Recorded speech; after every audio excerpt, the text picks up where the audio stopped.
Komentar Thailand, Vietnam, dan Malaysia saat Indonesia kalahkan Cina 1-0. Indonesia kini di atas kami. Malam bersejarah kembali tercipta di Stadion Utama Gelora Bung Karno, Senayan, Jakarta. Timnas Indonesia berhasil mencatatkan kemenangan luar biasa atas salah satu tim kuat Asia, Cina, dalam laga ke-9 putaran ketiga kualifikasi Piala Dunia 2026 zona Asia. Pertandingan yang berlangsung di hadapan puluhan ribu pendukung Garuda ini berakhir dengan skor 1-0 untuk kemenangan Indonesia. Skor yang sederhana, tetapi penuh makna. Skor yang menjadi simbol kebangkitan.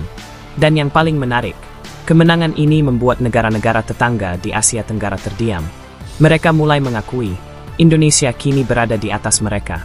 Skema baru Kluivert dan debut Emil Audero. Pelatih kepala timnas Indonesia, Patrick Kluivert, melakukan rotasi dan eksperimen taktis yang berani di laga penting ini. Absennya beberapa pemain kunci seperti Martin Paes di bawah Mistar serta Ragnar Oratmangoen dan Marcelino Ferdinand di lini serang memaksa Kluivert untuk menyusun formasi alternatif. Kiper Emil Audero, yang baru saja menyelesaikan proses naturalisasi, langsung dipercaya turun sebagai starter dan menjalani debut bersama timnas. Meski baru pertama kali membela merah putih, Audero tampil tenang, sigap, dan penuh karisma di bawah mistar gawang. Di lini belakang, formasi 3 back diterapkan dengan menurunkan Jai Idzes, Rizky Ridho, dan Justin Hubner.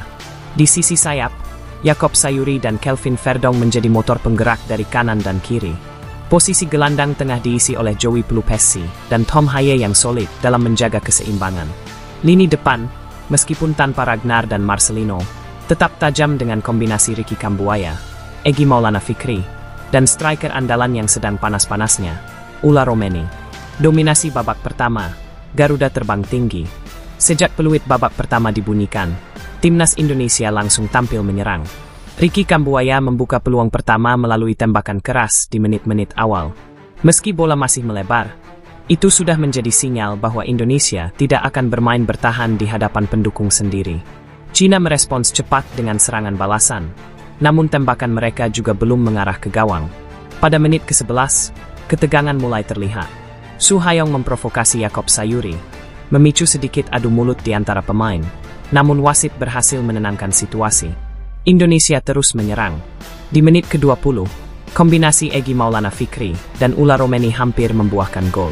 Sayangnya, tembakan Romeni masih melebar tipis. 5 menit kemudian, Romeni kembali mendapat peluang emas melalui tendangan voli, namun bola masih melambung. Puncaknya terjadi di menit ke-40.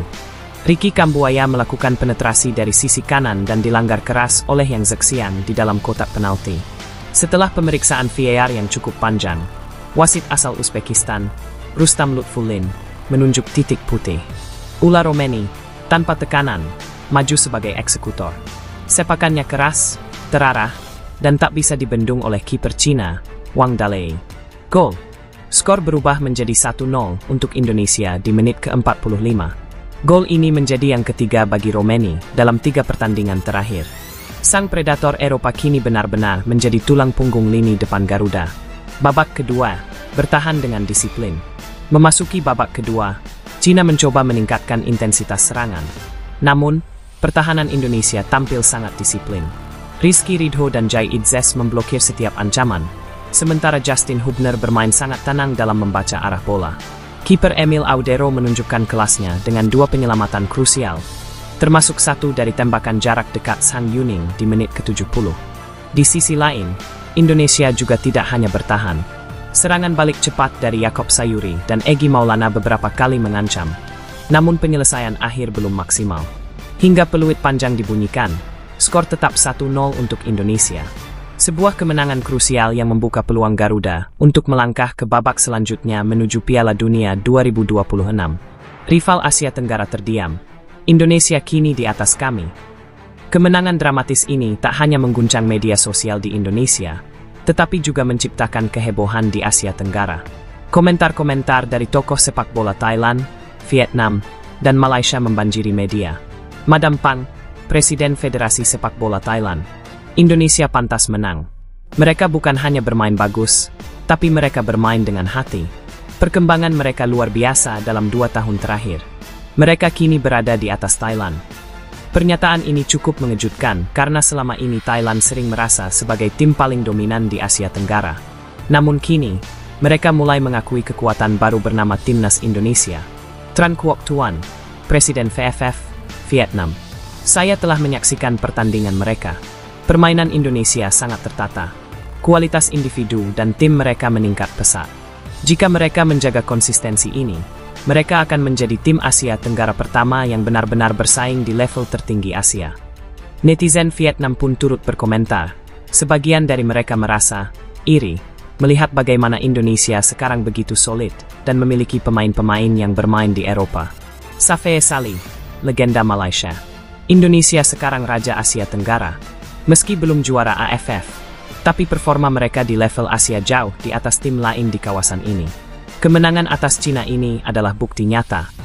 Pernyataan Safee Sali ini viral di Malaysia dan mengundang beragam tanggapan. Ada yang mendukung, ada juga yang merasa Malaysia harus segera berbenah bila tidak ingin tertinggal terlalu jauh. Kesimpulan, Indonesia siap menjadi wajah Asia Tenggara di dunia. Kemenangan atas Cina bukan sekadar 3 poin. Ini adalah simbol revolusi sepak bola Indonesia. Timnas yang dulu sering diremehkan kini telah menjadi kekuatan yang disegani, bahkan oleh sesama negara Asia Tenggara.